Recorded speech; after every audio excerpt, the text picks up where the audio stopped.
So this is where, from this stage forward, you can start to play with the character. Then you can start to say, well, what would he look like if his mouth was open, or what if he was in an action pose? And so now I'm going to sit there and say, oh, let's go for a three-quarter perspective instead of a side and a front. I'm going to sit here and say, oh, let's get him a nice stretch. I'm looking at him. I'm knowing where things are. This is now my reference point. And again, this is not a bad way to sort of start your characters anyways.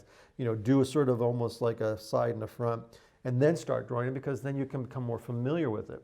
Whenever I've worked on an animated movie, it's always taken me a few scenes just to get used to the character before I started to feel really comfortable about knowing where everything was, because I had to move it around a little bit to be able to familiarize myself with the positions. It's almost like getting in their skin or getting in that suit of whatever that character is for a period of time. So let's say that this character is doing some kind of a bizarre screaming. So what I'm going to do is I'm going to start with the mouth. I'm going to pull that mouth down like this, which is going to kind of reveal some funky, pointy tongue inside there. I'm going to take the lips like this. I'm going to go up to the nose. I know I've already got those big old nostrils up there, so I'm going to use that sort of as the reference point for the mouth. I got the mouth open here, see? And again, I've never drawn this character before.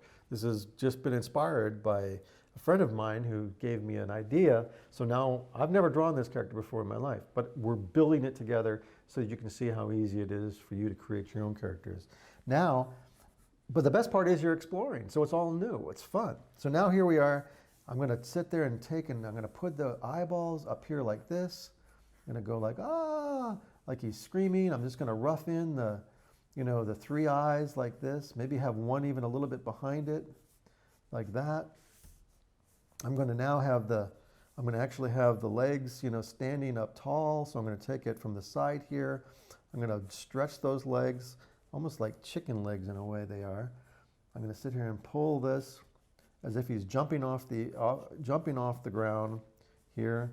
I know that the other leg would be just about here, so I've got to kind of imagine where all these little parts are, that if they're hidden. And then I'm going to take the arms and do just the opposite. I'm going to push these arms way up here, because I want to get them up in the air as if this thing is trying to maybe warn somebody or something like that. So I'm going to let me get the eyes. Here we go. Get this other eyelid here, and same thing over here. Just getting the main things that I want.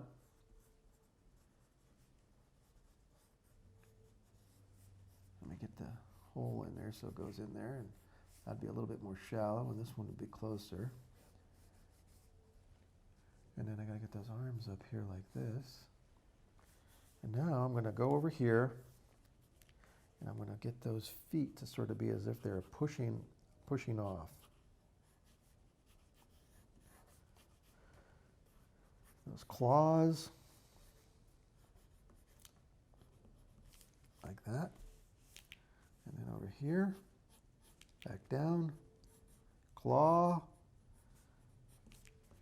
I'm going to put a little shadow back here so I can kind of see where the character was coming from.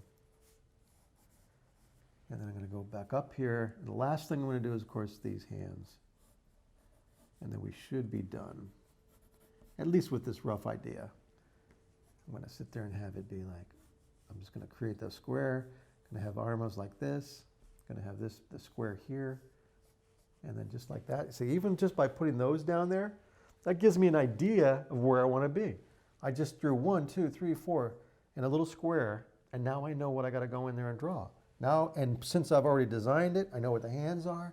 I'm going to go in there, I'm going to just finish it off, get the suction cups in there nicely, pull off 1, 2, get it like that. Maybe I'll even just do that, just to get the rough idea of where the hand is, you see? Maybe he's trying to warn one of his alien friends or something about something. Here we go. Back like this. Just to get the rough idea in there. Because I can go in there and I can clean it up and it'll all be working. Now we have an action pose from a character that goes from this all the way through. And I'm still going to go through and I'll do all the little, little spots and things like that to make it, when I want to have some fun with it. I'll put a couple of funny teeth in there just to make it kind of interesting, because we haven't had his mouth open before, but I think it'd be kind of interesting to put some of that in there. Just enough to maybe scare a few people. And there we have it, the first of many aliens that we're going to be making together. Thank you.